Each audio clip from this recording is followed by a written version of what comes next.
नमस्कार दोस्तों, स्वागत है आपको ऑडिबल हिंदी पर। सोचिए आप हर दिन वही फैसले ले रहे हैं जो कोई और चाहता है।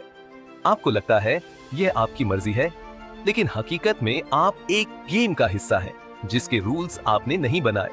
कोई आपकी भावनाओं से खेल रहा है, आपके डर को भुना रहा है और आपके दिमाग की चाबी उनके हाथों में है।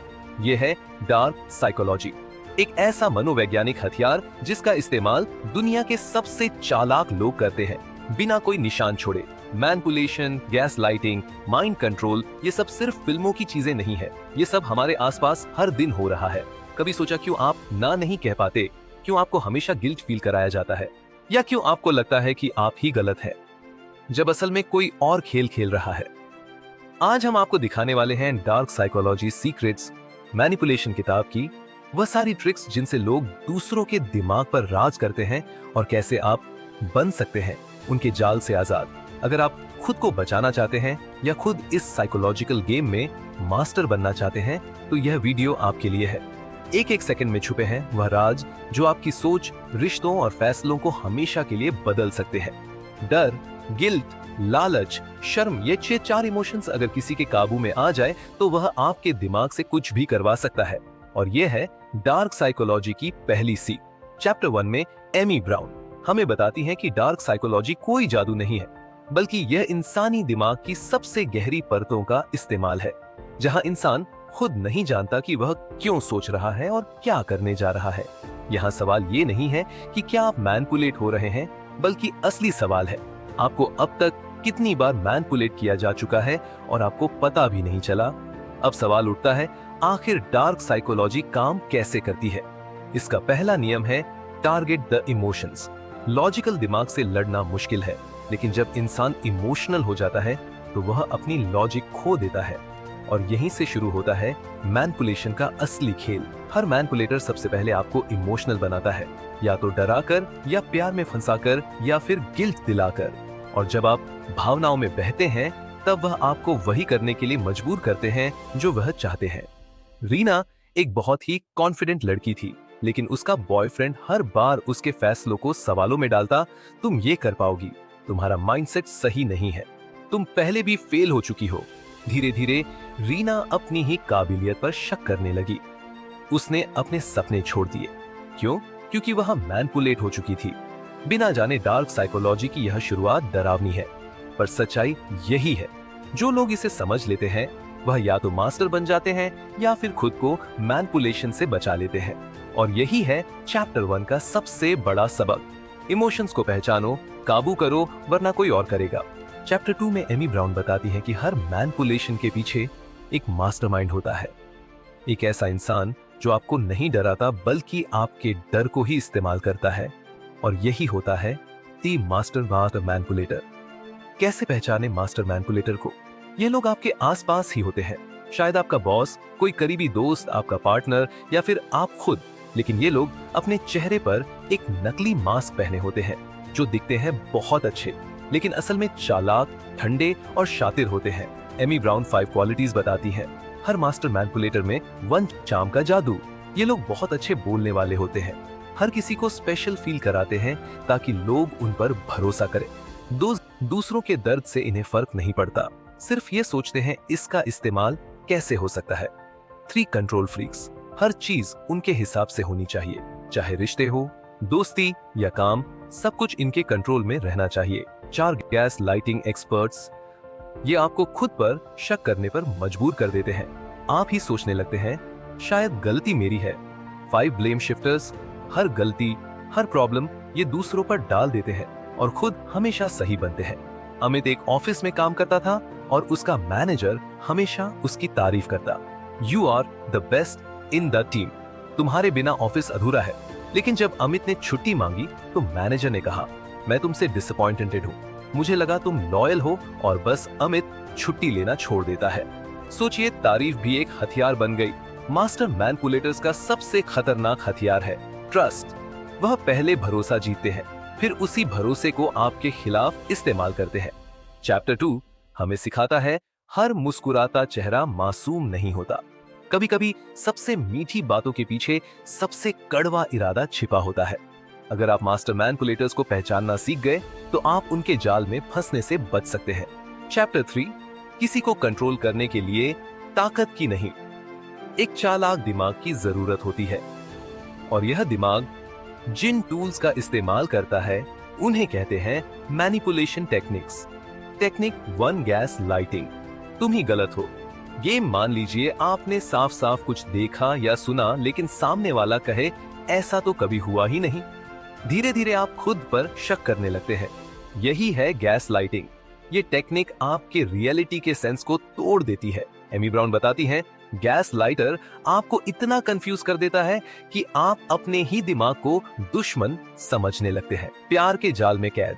शुरुआत में ढेर सारा प्यार, तारीफ, गिफ्ट्स। आप सोचते हैं ये इंसान तो फरिश्ता है, पर जैसे ही आप इमोशनली अटैच हो जाते हैं वह सारी पॉजिटिव एनर्जी गायब हो जाती है। अब आप वह करने लगते हैं जो वह चाहता है ताकि वह फिर से पहले जैसा बन जाए। यही है लव बॉम्बिंग। मैनिपुलेटर्स आपको उम्मीद की आदत लगा देते हैं, फिर उसी उम्मीद से कंट्रोल करते हैं। Technique 3, guilt tripping. तुमने मेरा दिल दुखाया। मास्टर मैनिपुलेटर्स आपको गिल्ट फील कराकर आपके फैसलों को बदलते हैं।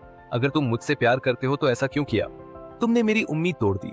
ऐसे डायलॉग सुनकर आप खुद को दोषी मानने लगते हैं, भले ही आपने कुछ गलत ना किया हो।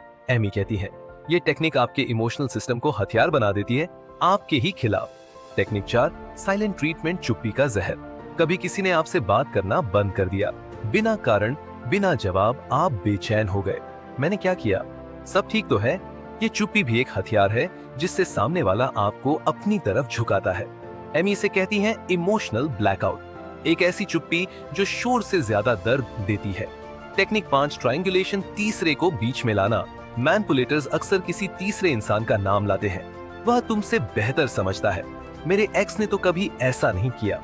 इससे आप खुद को कमजोर और कमतर महसूस करने लगते हैं। ये कंपैरिजन आपको उनके कंट्रोल में लाता है। एमी इस टेक्निक को कहती है डिवाइड एंड डोमिनेट। चैप्टर 3 हमें सिखाता है मैनिपुलेशन कभी जोर से नहीं होता। ये धीमा जहर है जो आपको अंदर से खोखला कर देता है। लेकिन अगर आप इन टेक्निक्स को पहचानना सीख लें तो आप मैनिपुलेट नहीं होंगे, आप मास्टर बनेंगे। चैप्टर 4, मैनिपुलेशन से बचाव, अपने दिमाग की चाबी वापस लो। अब तक हमने जाना कि मैनिपुलेशन कैसे होता है, कौन करता है और कौन कौन से हथियार इस्तेमाल किए जाते हैं। लेकिन अब सबसे जरूरी सवाल, क्या आप इन माइंड गेम्स से खुद को बचा सकते हैं? एमी ब्राउन कहती है, हाँ, अगर आप जागरूक हैं तो कोई भी आपको शिकार नहीं बना सकता। टेक्निक 1, इमोशनल अवेयरनेस, अपनी भावनाओं के रक्षक बनो। मैनिपुलेटर्स का पहला वॉर आपके इमोशंस पर होता है, इसलिए सबसे पहला बचाव है सेल्फ अवेयरनेस। जब आप किसी बात से बहुत ज्यादा गिल्ट, शर्म या डर महसूस करें तो तुरंत रुकिए और सोचिए, क्या यह भावना सच में मेरी है या कोई मुझे यह फील करवा रहा है? एमी कहती हैं, इमोशंस को ऑब्जर्व करो, रिएक्ट मत करो। टेक्निक 2, बाउंड्री सेट करना सीखो। हर इंसान की एक इमोशनल और मेंटल बाउंड्री होती है। मैनिपुलेटर्स इसे तोड़ते हैं और आपको उनके हिसाब से चलाते हैं। एमी कहती हैं, नो कहना सीखो, और अगर कोई बार बार आपके नो को इग्नोर करता है तो समझ जाओ वह आपका भला नहीं सोच रहा। टेक्निक 3, पैटर्न्स को ऑब्जर्व करो, बातें नहीं व्यवहार देखो। मैनिपुलेटर्स बार बार वही गेम खेलते हैं, बस तरीका थोड़ा बदल देते हैं। एमी कहती है, उनकी बातों पर मत जाओ, उनके बर्ताव के पैटर्न को देखो। क्या वह हर बार गिल्ट दिलाते हैं, हर बात में कंपैरिजन लाते हैं? अगर हाँ, तो वह आपको कंट्रोल कर रहे हैं। Technique 4, don't explain too much, सफाई देना बंद करो। मैनिपुलेटर्स को सफाई नहीं चाहिए, उन्हें कंट्रोल चाहिए। एमी सलाह देती है, ओवर एक्सप्लेनिंग मत करो, क्योंकि जितना आप एक्सप्लेन करते हैं उतना ही वह आपकी कमजोरी पहचानते हैं। सीधा और सिंपल जवाब दो, जैसे I am not comfortable with this, बस। टेक्निक 5, सपोर्ट सिस्टम बनाओ, अकेले मत लड़ो। मैनिपुलेटर्स आपको अलग थलग करने की कोशिश करते हैं ताकि आप सिर्फ उनकी बात मानो। एमी कहती है, अपने दोस्तों, परिवार या थेरेपिस्ट से बात करो। जब आप अपनी सिचुएशन शेयर करते हैं तो दूसरा नजरिया आपको सच्चाई दिखा सकता है। याद रखो, सपोर्ट ही सबसे बड़ा बचाव है। चैप्टर 4 हमें सिखाता है, आपके दिमाग की चाबी किसी और के हाथ में हो ये आपकी गलती नहीं है, लेकिन उसे वापस लेना आपकी जिम्मेदारी है। मैनिपुलेशन से बचना मुश्किल हो सकता है, पर नामुमकिन नहीं। अवेयरनेस, बाउंड्रीज और सेल्फ रिस्पेक्ट, यही है आपके असली हथियार। और अगर आपने इन्हें थाम लिया तो कोई भी आपको इमोशनल पॉपेट नहीं बना पाएगा। Chapter 5, ethical influence. बिना मैनिपुलेशन के लोगों को पॉजिटिव तरीके से कैसे प्रभावित करें। असली ताकत किसी को कंट्रोल करने में नहीं बल्कि उसे इंस्पायर करने में होती है। एमी ब्राउन कहती है, manipulation is about control but ethical influence is about connection. और यही है चैप्टर 5 का सार। लोगों के दिल जीतो, दिमाग नहीं छीनो। एथिकल इन्फ्लुएंस क्या है?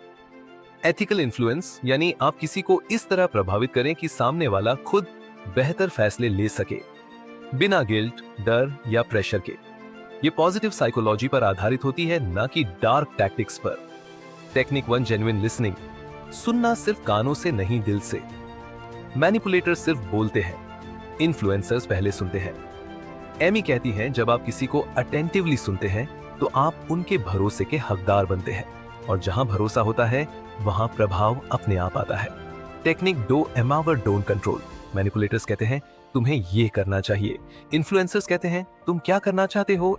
लोगों को फैसले लेने में मदद करो, ना कि उनके लिए फैसले लो। ऐसे में लोग खुद ब खुद आपसे जुड़ जाते हैं। Technique 3, transparency. जो हो साफ कहो। एथिकल इन्फ्लुएंस का एक सबसे बड़ा नियम है, ट्रांसपेरेंटली कम्युनिकेट करो। आपका मकसद, आपकी इच्छा, सब कुछ साफ होनी चाहिए, कोई हिडन एजेंडा नहीं। एमी कहती हैं, जो इन्फ्लुएंसर अपनी मंशा छुपाता है वह मैनिपुलेटर की लाइन पर खड़ा है। Technique sure use stories not threats. Manipulators डर का इस्तेमाल करते हैं। एक पावरफुल स्टोरी लोगों को सोचने पर मजबूर करती है और फिर वह खुद इंस्पायर्ड एक्शन लेते हैं। यह तरीका लॉन्ग टर्म चेंज लाता है। Technique 5, respect, autonomy. सामने वाले की आजादी का सम्मान मैनिपुलेशन छीनता है, इन्फ्लुएंस वापस लौट आता है। एमी कहती हैं, अगर आप वाकई पॉजिटिव इन्फ्लुएंसर बनना चाहते हैं तो सामने वाले की चॉइस का सम्मान करें। उसके सोचने और ना मानने का हक भी उतना ही जरूरी है। कभी कभी ना भी सुनना पड़ेगा और एथिकल इन्फ्लुएंसर उसे भी खुले दिल से स्वीकार करता है। चैप्टर 5 हमें सिखाता है, अगर आप लोगों को पॉजिटिव तरीके से प्रभावित करना चाहते हैं तो सबसे पहले खुद इन्फ्लुएंस्ड बनिए, वैल्यूज से, इंटीग्रिटी से और रिस्पेक्ट से। क्योंकि इन्फ्लुएंस जब दिल से आता है तो वह डर नहीं, भरोसा पैदा करता है। और यही फर्क है एक मैनिपुलेटर और एक लीडर में। Be a leader, not a manipulator. दोस्तों, अब आप डार्क साइकोलॉजी के उस गहरे खेल को समझ चुके हैं जहां भावनाएं हथियार बनती हैं और भरोसा जाल। लेकिन अब आपके पास है वो ताकत, जागरूकता, सीमाएं और आत्मसम्मान जो आपको किसी भी मैनिपुलेटर से आजाद कर सकती है। तो अगली बार जब कोई आपके दिमाग से खेले, बस मुस्कुराएं, क्योंकि अब आप जानते हैं पूरा गेम। इस वीडियो को लाइक करें, अपने दोस्तों और परिवार के साथ शेयर करें और ऑडिबल हिंदी को सब्सक्राइब करें ताकि आप ऐसे ही ज्ञानवर्धक और रोमांचक कंटेंट से अपने दिमाग को और मजबूत कर सके। कमेंट में बताएं इस वीडियो का कौन सा हिस्सा आपको सबसे ज्यादा पसंद आया और अगले वीडियो में आप क्या सुनना चाहते हैं। ऑडिबल हिंदी के साथ चलिए अपने दिमाग की ताकत को और बढ़ाते हैं।